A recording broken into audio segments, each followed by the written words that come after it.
आज का जो ये वीडियो रहेगा ये कंजंक्शन के ऊपर रहेगा, संयोजक के ऊपर रहेगा, जो लिंकिंग वर्ड्स रहते हैं उनके ऊपर होगा। बहुत ही सिंपल तरीके से, सरल तरीके से यहाँ पर मैं कंप्लीट जो चैप्टर है कंजंक्शन का उसको समझाने वाली हूँ। तो देखिए, यहाँ पर डेफिनेशन दे रखी है सबसे पहले कि कंजंक्शन वह वर्ड होता है जो दो वर्ड्स, दो फ्रेजेस, दो क्लॉजेस, सेंटेंसेस को जॉइन करता है, जोड़ता है, जोड़ने का काम करता है। कनेक्टर भी बोला जाता है इसे ही। और यहाँ पर शॉर्ट में डेफिनेशन दी गई है, अगर आप एग्ज़ाम में लिखने के लिए याद करते हैं तो ये है कि a conjunction is a word that joins words, phrases और क्लॉजेस। तो ये याद करने के लिए है, कोई स्टूडेंट्स है जिनको लिखनी हो। तो देखिए यहाँ पर कंजंक्शन जोड़ने वाला शब्द है, कनेक्टर बोलते हैं, जॉइनिंग वर्ड्स बोलते हैं। चलिए अब यहाँ से स्टार्ट होता है कि conjunction, types of conjunction, conjunction के प्रकार। कंजंक्शन मुख्य रूप से 3 प्रकार के होते हैं। तो यहाँ पर तो कुछ कंजंक्शन इसमें आते हैं, कुछ इसमें, कुछ इसमें, यानी कि कुछ होते हैं कोऑर्डिनेटिंग कंजंक्शन, कुछ यहाँ पर सबऑर्डिनेटिंग कंजंक्शन और तीसरा है यहाँ पर कोरिलेटिव कंजंक्शन। तो सारे कंजंक्शन इन तीनों पार्ट्स में डिस्ट्रीब्यूट हुए हैं, बटे हुए हैं। तो हम देखेंगे इनमें कौन से कंजंक्शन है। फर्स्ट वाले पार्ट में कोऑर्डिनेटिंग कंजंक्शन, फिर देखेंगे सबऑर्डिनेटिंग और फिर कोरिलेटिव। तो एक एक करके देखते हैं। तो सबसे पहले देखें, कोऑर्डिनेटिंग कंजंक्शन जो रहता है ये समान स्तर वाले को जोड़ता है। समान स्तर, ये कंजंक्शन इक्वल लेवल के वर्ड्स हो गए या क्लॉजेज हो गए उनको जोड़ता है। ठीक है, वर्ड्स भी हो सकते हैं, 2 क्लॉजेज भी हो सकते हैं। तो यहाँ पर ये वाला फर्स्ट पार्ट है कोऑर्डिनेटिंग कंजंक्शन को, इसको याद करने की एक ट्रिक रहती है, ये जो फैन बॉयज़ करके आपको बुक्स वगैरह में भी मिल जाएगा। इस तरीके से ये सारे कंजंक्शन इसमें आ जाते हैं फैन बॉयज़ से, जैसे कि FANBOYS, इन फर्स्ट लेटर से ये सारे कंजंक्शन इसमें आ जाते हैं फर्स्ट पार्ट में। तो ये याद करना इजी होता है। तो एक एक करके इनको देख लेते हैं। सबसे पहले शुरुआत करते हैं एंड से। एंड मतलब कि और, ये सिमिलर चीज़ें जोड़ने के लिए, जैसे शी सिंग्स एंड डांसेस, वह गाती है और नाचती है। जैसे यहाँ पर देखेंगे सिंग्स और डांसेस, ये जो है वर्ब को जोड़ा है इसने। ठीक है, सिमिलर चीज़ को जोड़ता है। सिमिलर मतलब कि जैसे वर्ब से वर्ब को जोड़ा। यहाँ पर है कि I bought a pen and a book, तो यहाँ पर देखें नाउन को नाउन से जोड़ा, मैंने पेन और बुक खरीदी। ठीक है, पेन और किताब की बात है। तो यहाँ पर ऐसा नहीं कि एक पेन हो गया यहाँ पर वर्ब हो गई, नहीं, सिमिलर चीज़ को ये जोड़ता है। एंड हिंदी में अर्थ होता है और। फिर है बट, बट का मतलब लेकिन, कॉन्ट्रास्ट, अपोजिट आइडिया। एक बात कही फिर उसके उलट बात कही, जैसे कि I am a poor but honest. तो यहाँ पर जो है कंट्रास्ट दिखा रहा है, अपोजिट आइडिया है, मतलब एक तरफ तो पुअर है और दूसरा कि ईमानदार है, दोनों अपोजिट है। मैं गरीब हूँ लेकिन ईमानदार हूँ, ऐसा नहीं कि गरीब हूँ तो मैं बेईमान हूँ, ऐसा नहीं। ये सिमिलर चीज़ सी आ गई, ये भी नेगेटिव तो ये भी नेगेटिव, इस तरीके से। He tried hard but failed, ऐसा नहीं कि उसने कोशिश नहीं की। ठीक है, कोशिश की, उसने कोशिश की लेकिन फेल हो गया। आइडियाज़ देखेंगे विपरीत है एक दूसरे के, तो यहाँ पर बट का इस्तेमाल। ठीक है, हिंदी में लेकिन। फिर है और यानी कि या, चॉइस ऑप्शन को दिखाता है, या तो यह है या वह, इनमें से एक चुनना है। स्टडी हार्ड और फेल, मेहनत करो या फेल हो जाओ। स्टडी हार्ड और फेल, मेहनत करो या फेल हो जाओ, ऐसे बड़े बड़े सेंटेंसेस भी जोड़ सकते हैं। यहाँ पर शॉर्ट में बताया गया है, आप क्लॉजेज में लेकर भी चलेंगे तो आप क्लॉजेज के अर्थ से इसको समझ सकते हैं। यहाँ पर मैंने शॉर्ट में एग्जांपल लिया है टी और कॉफ़ी, तो चाय या कॉफ़ी, इन दोनों में से एक चॉइस को ये दिखाता है। तो आप बड़े क्लॉजेज में ले सकते हैं। फिर यहाँ पर है नॉर, यहाँ पर और नहीं, नेगेटिव, जैसे कि नॉर कभी भी अकेले यूज़ नहीं होता, इससे पहले कोई नेगेटिव वर्ड ज़रूर आता है। जैसे कि यहाँ पर है नेगेटिव वर्ड, ये यहाँ पर देखेंगे डिडंट है। तो he is not rich nor famous, वह अमीर नहीं है और न ही मशहूर है। नेगेटिव है, she did not call nor message, उसने न कॉल किया न मैसेज किया। तो क्या है, दोनों ही नेगेटिव है, न तो ये किया न वो किया। ठीक है, इस तरीके से। कभी यहाँ पर लिखा है कि नॉर कभी अकेले यूज़ नहीं होता, ठीक है, इससे पहले कोई नेगेटिव वर्ड आता है, जैसे ही इज़ नॉट रिच आया है, यहाँ पर नॉट आया है, अगर नॉर आया तो यहाँ पर डिड नॉट आया, अगर नॉर आया तो इस तरीके से यूज़ ये होगा। फिर यहाँ पर देखेंगे फॉर मतलब कि क्योंकि रीज़न को दिखाता है, ये रीज़न को दिखाता है, जैसे रीज़न बताने के लिए फॉर्मल, यहाँ पर ये फॉर्मल वे में यूज़ होता है फॉर रीज़न के लिए। मेन क्लॉज फिर फॉर फिर रीज़न, इस तरीके से यूज़ होगा। ठीक है, अगर यहाँ पर फॉर हो रहा है तो यहाँ पर कॉमा लगेगी। आई स्टेड होम, यहाँ पर लिखा है I stayed home for it was raining, मैं घर रुका क्योंकि बारिश हो रही थी, तो रीज़न बताया है फॉर की हेल्प से। He is sad for he failed, यानी वह दुखी है क्योंकि वह फेल हुआ। दुखी होने का रीज़न क्या है, फॉर लगाकर, फॉर कंजंक्शन लगाकर बताया गया है। आगे देखेंगे तो फॉर वर्सेस बिकॉज में डिफरेंस, क्योंकि दोनों ही देखिए रीज़न क्योंकि का सेंस आ रहा है, रीज़न बता रहे हैं ऐसा, तो थोड़ा सा डिफरेंस है उसको देख ले। फॉर यहाँ पर बिकॉज ये फॉर्मल है, ये कॉमन है, स्पोकन में यूज़ होता है। बिकॉज ये बुकिश है, बुक्स वगैरह में ज़्यादा मिलता है। अब ज़रूरी नहीं कि फॉर की जगह हम बिकॉज का यूज़ नहीं कर सकते, हम कर सकते हैं।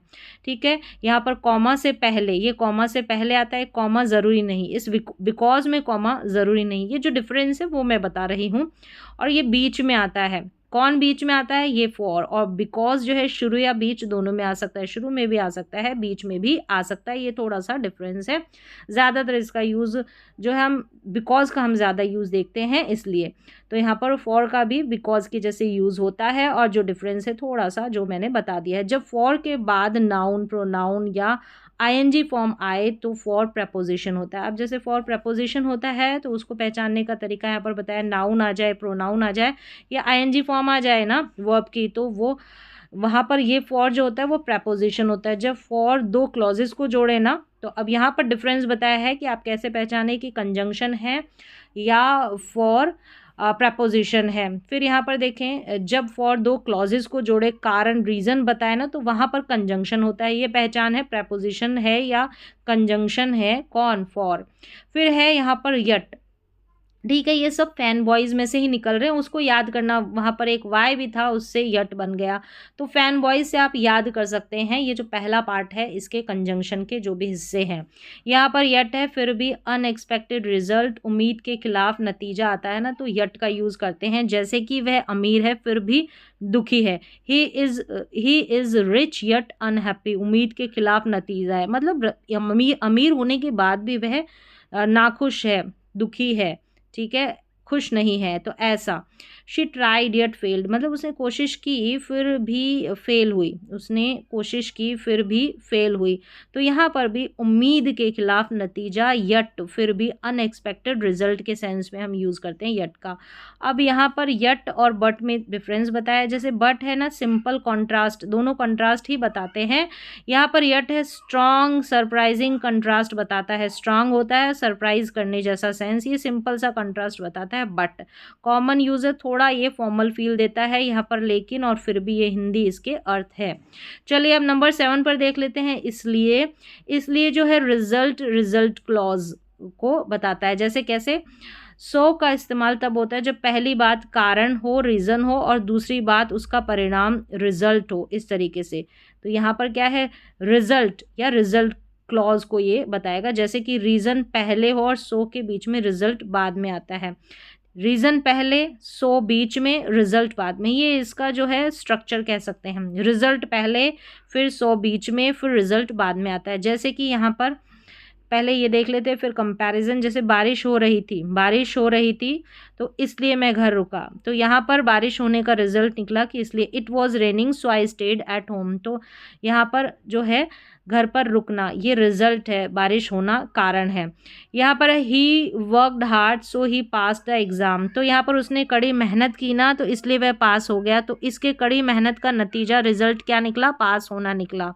अब यहाँ पर दे रखा है सो वर्सेस बिकॉज में डिफरेंस क्या है।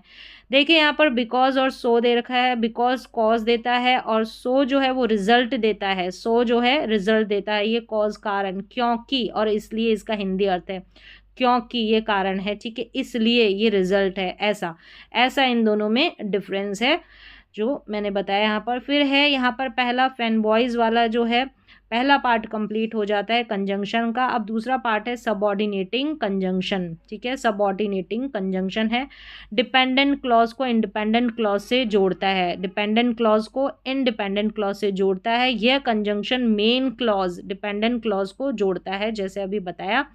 कॉमन सबऑर्डिनेट कंजंक्शन बेसिक, जो यहाँ पर कंजंक्शन है जो बेसिक सी है, कॉमन सी है, वो यहाँ पर सबसे पहले है, जैसे कि बिकॉज। बिकॉज का मतलब है क्योंकि, बिकॉज क्यों हुआ उसका जवाब देता है ये बिकॉज कंजंक्शन, और ये आता है सबऑर्डिनेटिंग कंजंक्शन में, ठीक है। तो यहाँ पर देखें, इसका काम है रीज़न कारण बताना, जैसे कि आई स्टेड होम, अभी हमने देखा था जो किसका, सो का, तो वहाँ पर हमने बिकॉज का जो कंपैरिजन भी देखा। इस तरीके से थोड़े थोड़े कंपैरिजन भी मैं साथ में दे रही हूँ ताकि थोड़ा कन्फ्यूज़न वो दूर हो जाए। कोशिश की है सिंपल तरीके से जो कंपैरिजन लास्ट को उनको बीच बीच में समझाने की, फिर भी हम डिटेल में भी आगे कुछ कुछ कंजंक्शन लेंगे और उनको डिटेल में समझेंगे। तो यहाँ पर कवर किया कंप्लीट, अभी कंजंक्शन का जो चैप्टर है उसको कंप्लीट कवर करने की कोशिश की गई है। तो इसका काम क्या है, रीज़न कारण बताना। I stayed home because it was raining, तो यहाँ पर रुका, ठीक है। स्टेड होम तो बिकॉज, यहाँ पर क्या बताया, क्योंकि। कारण क्या है, बारिश हो रही थी तो मैं घर रुका क्योंकि बारिश हो रही थी। यहाँ पर देखिए बिकॉज फिर रीज़न मेन क्लॉज, इसको ध्यान से समझेंगे तो समझ में आएगा। रीज़न है यहाँ पर, वहाँ रिजल्ट था सो वाले में, because it was raining I stayed at home. तो यहाँ पर शुरू में भी हम बिकॉज का यूज़ कर सकते हैं। यहाँ पर देखिए कॉमा लगेगी शुरू में या बीच में, क्योंकि बारिश हो रही थी मैं घर रुका। यहाँ पर है she cried because she was hurt, वह रोई, क्यों रोई, कारण दे रखा है क्योंकि उसे चोट लगी। इस तरीके से ये ऑलरेडी मैंने पहले बता दिया कि बिकॉज कारण बताता है, सो नतीजा बताता है। यहाँ पर क्योंकि इसका अर्थ होता है, सो का अर्थ होता है इसलिए।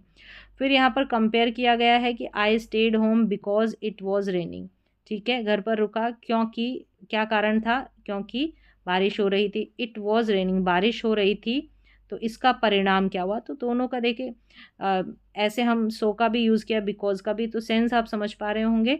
इट वॉज, बारिश हो रही थी, ठीक है, बारिश हो रही थी, तो इसका परिणाम क्या हुआ, मैं घर पर रुका, ऐसे। आई स्टेड होम, मैं घर पर रुका, तो रीज़न क्या है, बिकॉज इट वॉज रेनिंग। इस तरीके से फ़र्क आप देखेंगे। फिर देखें इफ़ पर आ जाते हैं। इफ़ का हिंदी अर्थ होता है अगर, इसका काम कंडीशन शर्त बताना है। इफ़ कंडीशन फिर रिजल्ट आता है। ये जो कंडीशनल क्लॉजेज आपने कंडीशनल सेंटेंसेस आपने जो पढ़े हैं ना, तो उस तरीके से इफ़ आता है ना, वो इफ़ है ये। तो यहाँ पर देखिए रिजल्ट, इफ़, कंडीशन, ये यहाँ पर पैटर्न बता रखा है, लेकिन सिचुएशन मैंने बता दी। जो कंडीशनल सेंटेंसेस देखें तो वहाँ पर इफ़ जो है ये कंजंक्शन आता है। If you work hard you will pass, अगर मेहनत करोगे तो पास हो जाओगे, इस तरीके से। तो यहाँ पर कंडीशन के लिए इफ़ का यूज़ हुआ है। इफ़ इट रेन, मतलब अगर बारिश हुई तो आई विल स्टे होम, मैं घर रहूँगा, ऐसे। तो यहाँ पर इफ़ कंजंक्शन आया। फिर देखिए वैन है, जब, जिस समय, इसका काम है टाइम, समय बताना। बेसिक स्ट्रक्चर दे रखा है, ठीक है। वैन दे रखा है, टाइम क्लॉज, मेन क्लॉज, इस तरीके से। फिर मेन क्लॉज ये अपोजिट भी हो सकता है, यहाँ पर मेन क्लॉज यहाँ हो सकता है, वैन बीच में भी हो सकता है, शुरू में भी हो सकता है। शुरू में है तो यहाँ देखिए कॉमा लग जाती है, कंजंक्शन जब भी यूज़ होते हैं। फिर ये टाइम क्लॉज, तो देख लेंगे यहाँ पर अलग अलग तरीके से कैसे यूज़ होता है। पहले तो एग्जैक्ट टाइम बताने के लिए, कब कोई काम हुआ, जैसे कि जब मैं घर पहुंचा बारिश शुरू हो गई। When I reached home it started raining, ठीक है। कब कोई एग्जैक्ट टाइम जब बताया जाता है तो वहाँ पर व्हेन का यूज़। जैसे यहाँ पर है उसने उसने मुस्कुराया जब उसने मुझे देखा, तो कब, जब उसने मुझे देखा, तो जब, यानी कि when. She smiled when she saw me, इस तरीके से। तो एग्जैक्ट टाइम बताने के लिए कब कोई काम हुआ तो व्हेन कंजंक्शन का यूज़। पास्ट हैबिट, कोई रिपीटेड एक्शन होता है तो वहाँ पर when I was a child I played outside, जब मैं बच्चा था बाहर खेलता था। तो पास्ट हैबिट और रिपीटेड एक्शन बताने के लिए व्हेन, जब का यूज़। जब मैं परेशानी में होता था वह मेरी मदद करता था, he help me when I was in troubled, इस तरीके से व्हेन का यूज़, ठीक है। पास्ट की जो बातें रहती है, रिपीटेड एक्शन रहता है। फिर तीसरा है कि फ्यूचर टाइम, फ्यूचर मीनिंग देता है। वैन फ्यूचर सेंस देता है, लेकिन फ्यूचर टेंस नहीं आता वहाँ पर, आपको पता होगा। गा गी गी से वाक्य की एंडिंग रहती है, लेकिन फ्यूचर टेंस नहीं लगता है। जैसे कि यहाँ पर देखिए जब वह आएगी, तो यहाँ पर आएगी फ्यूचर के जैसे लग रहा है, लेकिन वैन शी कम्स हम प्रेजेंट टेंस का, यानी सिंपल प्रेजेंट टेंस का यूज़ करेंगे। हम बात करेंगे और अगले वाले में हम फ्यूचर में जाएंगे। We will talk, when she comes we will talk, इस तरीके से। जब वह आएगी जब वह आएगी, कौन सा समय, तो टाइम को इंडिकेट कर रहा है कि जब वह आएगी वो वाला समय। फिर देखें यूज़ फोर में है two actions happen at the same time. दो एक्शंस सेम टाइम में होते हैं, जैसे I was reading when he entered, मैं पढ़ रहा था जब वह अंदर आया। तो यहाँ पर दो एक्शंस, एक उसका अंदर आने का, फिर आई वॉज रीडिंग, मैं वहाँ पढ़ रही थी। यहाँ पर देखिए वह सो रही थी जब फ़ोन बजा, she was sleeping when the phone wrong. आप देखेंगे तो यहाँ पर एक कंटिन्यूस में है और पास्ट कंटिन्यूस में, दूसरा यहाँ पर वैन वाला जो है वो किस में है, सिंपल पास्ट में वर्ब की सेकेंड फॉर्म का यूज़ हुआ है। इस तरीके से स्ट्रक्चर है। फिर है यूज़ फाइव कंडीशन, कभी कभी इफ़ की तरह, when you heat ice it melts, तो कभी कभी इफ़ की जगह भी ऐसे यूज़ होता है, कंडीशन की जैसे सेंस देता है कि जब आप बर्फ़ गर्म करते हैं वह पिघल जाती है। तो आपने देखा होगा इफ़ वाले जो कंडीशनल सेंटेंसेस थे वहाँ पर ये इफ़ का भी यूज़ हुआ था, तो वैसे वैन का यूज़ हुआ है। जब आप मेहनत करते हैं आप सफल होते हैं, तो when you work hard you succeed, इस तरीके से यूज़ होता है। और दोनों ही देखेंगे तो ऐसे वाले सेंस में सिंपल प्रेजेंट टेंस का यूज़। फिर आगे आते हैं वाइल, जब, उस दौरान, जबकि, यह टाइम और कंट्रास्ट दोनों दिखाता है। यूज़ फर्स्ट है दो काम एक साथ चल रहे हों, साइमल्टेनियस एक्शन, ठीक है, टाइम को दिखाता है, कंट्रास्ट भी दिखाता है। पहला है कि दो काम एक साथ चल रहे हों, दोनों एक्शन लॉन्ग और ऑनगोइंग हो, देखिए ये लंबे होने चाहिए, लॉन्ग होने चाहिए, ठीक है ऐसे, और ये ऑनगोइंग कंटिन्यू भी होने चाहिए। अक्सर पास्ट कंटिन्यूस टेंस आता है इसमें देखेंगे तो यहाँ पर वाइल वॉज वर वर्ब में आईएनजी, जैसे कि यहाँ पर दोनों के दोनों, ये भी पास्ट कंटिन्यूस और ये भी पास्ट कंटिन्यूस, लंबे एक्शन है, ऑनगोइंग है। मैं खाना बना रही थी उसी दौरान वह सो रही थी, I was cooking while she was sleeping, ऐसे। वह पढ़ रहा था जबकि मैं लिख रहा था, जबकि या उसी दौरान, he was reading while I was writing. तो इस तरीके से देखिए पास्ट कंटिन्यूस टेंस ये वाइल कंजंक्शन का यूज़। फिर दूसरा सिचुएशन है कंट्रास्ट अपोजिट आइडिया, जबकि और तुलना, कैसे, दो अलग अलग या उल्टी बातें दिखाने के लिए यहाँ पर हम वाइल का यूज़ करते हैं। क्लॉज वन यहाँ पर वाइल, क्लॉज टू, ऐसे ये स्ट्रक्चर हो गया। He is rich while I am poor, तो वह अमीर है जबकि मैं गरीब हूँ, ऐसे कंट्रास्ट बातों को भी दिखाने के लिए। शी, जबकि के सेंस में, she likes T while he prefers coffee, उसे चाय पसंद है जबकि उसे कॉफ़ी, मतलब इसे ये पसंद है और उसे ये। जबकि के सेंस में वाइल का कंट्रास्ट बात बताई जा रही है।